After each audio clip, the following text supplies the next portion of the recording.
Hi guys, welcome back to my channel. Today let us learn simple Igbo words we use every day. Let us start. Yes. Yes. It means a in Igbo. Yes. A maọbụ in Igbo. No. Mba. No means mba. No means mba. High or up. It means enu maọbụ elu in Igbo. Another one is down or ground.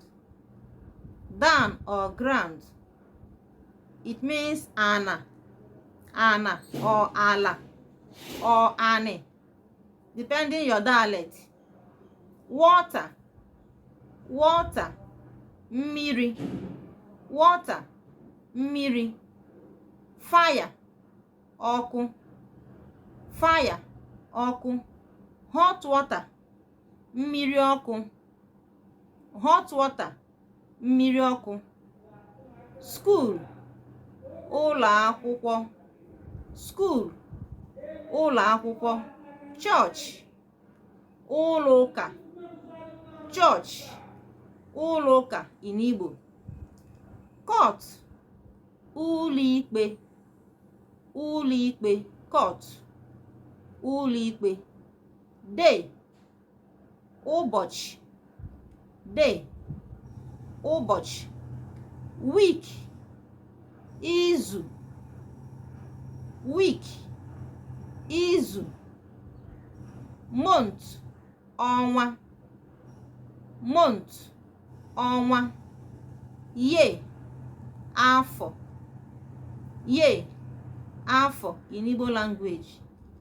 Big, nnukwu. Nnukwu in Igbo. Small or short. Obere or ntakịrị. Small, obere. Small, obere. Short, mkpụmkpụ. Short, mkpụmkpụ. Food, nri. Food, nri. Work, ọrụ. Work, ọrụ. Farm, ugbo. Farm, ugbo. Farm work, ọrụ ugbo. Farm work, ọrụ ugbo. New, ọhụrụ. New, ọhụrụ. Please, biko.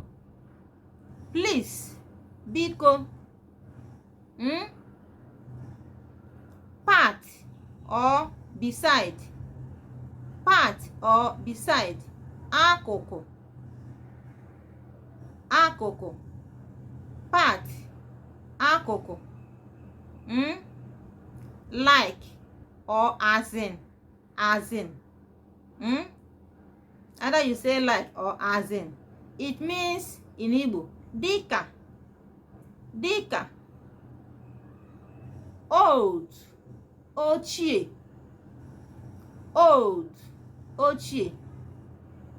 House, ụlọ or ụnọ, depending your dialect. House, ụlọ or ụnọ. Hospital, ụlọ ọgwụ. Hospital, ụlọ ọgwụ. Share this video, guys. Bye.